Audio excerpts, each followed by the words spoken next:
বিরোধীদের নিয়ে তো আপনার একটু ধোঁয়াশায় থাকার একটা ব্যাপার আছে, মানে কারা যে এক্স্যাক্ট বিরোধী, কতটা বিরোধী, এবং কারা কোন জায়গায় বসবে, কার সঙ্গে বসবে, এই সমস্ত নিয়েই তো মানে এরকম জটিল পরিস্থিতি হবে।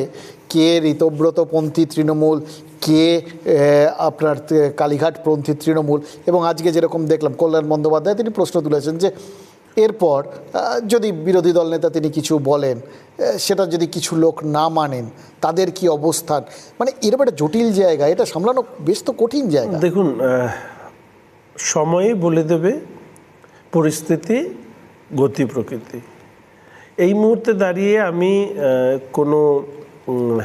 কোনো ধরনের কোনো অ্যাজামশনের উপরে দাঁড়িয়ে কোনো কিছু বলতে চাই না।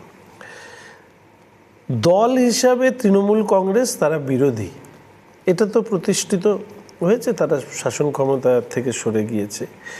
এবার তৃণমূলের যে বর্তমান পরিস্থিতি রাজনৈতিক দল হিসেবে, তার জন্য তো ভারতীয় জনতা পার্টিকে দায়ী করা যায় না।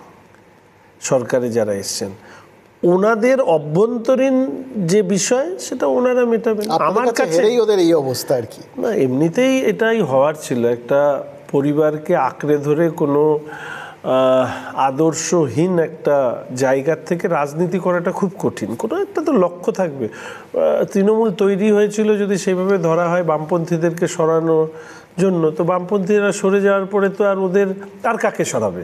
কিছুই নেই। ওরা লুটতরাজ করেছে, তোলাবাজি করেছে, বড় বড় বাড়ি গাড়ি এ সমস্ত বানিয়েছে। এখন যা দেখা যাচ্ছে টিভিতে, মানে সেটা হচ্ছে একজন রাজনৈতিক কার্যকর্তা কর্মী হিসেবে এটা লজ্জা। ফ্যাটার্নিটিটা তো পলিটিক্যাল ফ্যাটার্নিটি। সেখানে দাঁড়িয়ে যদি দেখা যায় মন্ত্রীদের এবং খাটের তলায়, গাছের মধ্যে, মাটির তলায় নেতাদের যদি টাকা পয়সা বেরোতে, এটা তো খুব একটা রাজনীতির জন্য উজ্জ্বল উদাহরণ নয়।